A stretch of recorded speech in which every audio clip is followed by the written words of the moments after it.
बिस्मिल्लाहिर्रहमानिर्रहीम।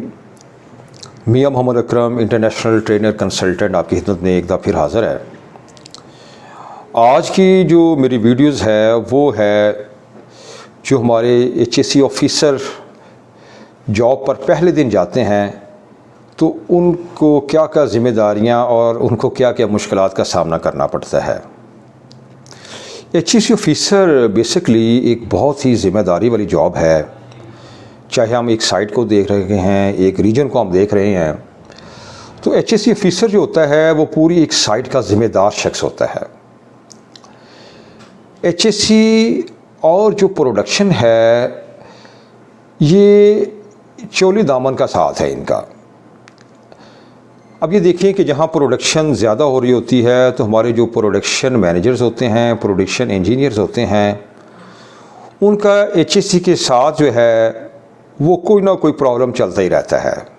इवन के सुपरवाइज़री स्टाफ जब प्रोडक्शन के फेज़ में होते हैं, कंस्ट्रक्शन के फेज़ में होते हैं, तो वो इस बात को काफ़ी बर्डन ले जाते हैं कि ये HSC वाले आ गए हैं, इन्होंने हमारा काम बंद करवा देना है, हमारी प्रोडक्शन जो है वो स्लो हो जानी है, हमारी कंस्ट्रक्शन का जो प्रोसीजर है, हमारे जो कंस्ट्रक्शन का जो काम करना है वो बड़ा स्लो टेम्पो में आ जाएगा।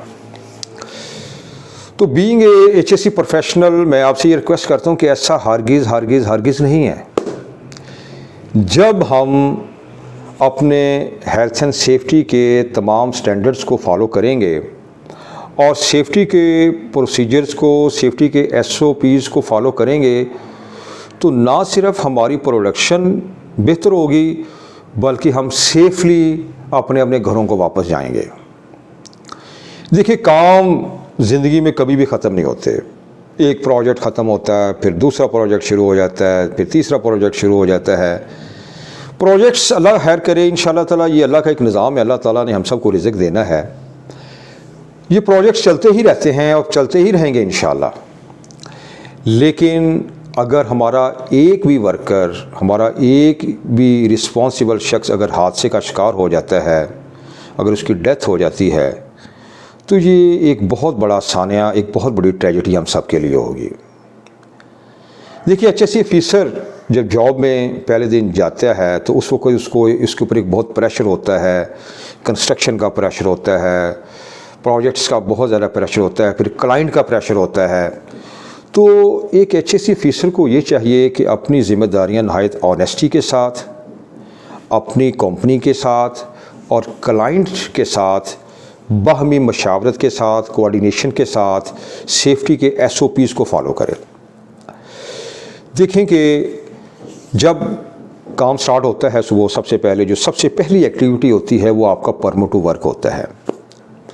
जब परमिट टू वर्क जो है वो आपको इशू हो जाता है, परमिट इश्यूअर के, परमिट रिसीवर के साइन हो जाते हैं, तो उस वक़्त फिर जैसे ही हमारे जो कंस्ट्रक्शन सुपरवाइज़र हैं वो काम शुरू करते हैं तो HSC का जो विज़िट होता है उसका बड़ा अहम किरदार है। उससे पहले मैं एक और चीज़ आपको बड़ी अहम बता दूं कि जो TBT है, सेफ्टी ऑफ़िसर की बहुत ही भारी ज़िम्मेदारी है। अगर एक अच्छा सेफ्टी ऑफ़िसर सुबह के टाइम अपनी टूल बॉक्स स्टॉक में उस जो एक्टिविटी उस दिन हो रही है उसके हैज़र्ड, उसके रिस्क, उसके करेक्टिव एक्शन, उसके प्रिवेंटिव एक्शन शेयर करेगा, तो मैं ये समझता हूँ कि सुपरवाइज़र जो हैं, जो इंजीनियर्स हैं और इसके साथ साथ जो हमारे लेबर भाई हैं, वो इस चीज़ से बिल्कुल रूशनास हो जाएंगे कि आज के काम में हमें ये ख़तरात का सामना हो सकता है और अगर हम ये प्रिकॉशनरी मेजर लेंगे तो हम हादसे से बच सकते हैं। तो सेफ्टी ऑफ़िसर की ये ज़िम्मेदारी है कि परमिट टू वर्क इशू होने के फ़ौरन बाद जब वो TBT करे तो TBT में तमाम risk hazard analysis in detail share करे। जब ये काम शुरू हो जाता है, हमारे सुपरवाइज़र, हमारा अमला, हमारे जो लेबर है वो कंस्ट्रक्शन साइट पे काम करना शुरू कर देते हैं, तो सेफ्टी ऑफ़िसर की ये ज़िम्मेदारी है कि साइट पर मुकम्मल अपने आप को समझिए कि 360 डिग्री के ऊपर वो घूमें। हर एक्टिविटी को देखे, उसमें रिस्क क्या है, उसमें हैज़र्ड क्या है, सुपरवाइज़र को, अपने सीनियर को लूप में लेते हुए वो इन चीज़ों को बताए कि यहाँ ख़तरात हो सकते हैं, यहाँ यह हादसा हो सकता है। जैसे स्कैफोल्डिंग अगर प्रॉपर नहीं हुई तो स्कैफोल्डर को बुलाया जाए। अगर फ़र्ज़ करें ऐसा कोई एक्सकेवेशन है, उसके एजेस हैं, तो उसमें अगर हमें हार्ड बैरिकेशन की ज़रूरत है तो हम प्रॉपर हार्ड बैरिकेशन करें, अगर सॉफ्ट बैरिकेशन की ज़रूरत है तो सॉफ्ट बैरिकेशन करें। गर्ज़ ये कि सेफ्टी ऑफिसर की बहुत ज़्यादा भारी जिम्मेदारी होती है कंस्ट्रक्शन साइट पर, लेकिन इसमें साथ साथ ये है कि जब तक हमारे कंस्ट्रक्शन मैनेजर, हमारे प्रोजेक्ट मैनेजर, हमारी हायर मैनेजमेंट सेफ्टी की कमिटमेंट को पूरा नहीं करेंगे तो HSE ऑफिसर अकेला कुछ भी नहीं कर सकता। HSE ऑफिसर उस वक़्त अपनी ड्यूटी बड़े बेहतर अंदाज में परफॉर्म कर सकता है जब हायर मैनेजमेंट की जो कमिटमेंट है, उसका जो कोलैबोरेशन है, उसकी जो कोऑर्डिनेशन है, वो सेफ्टी के अमले के साथ हो।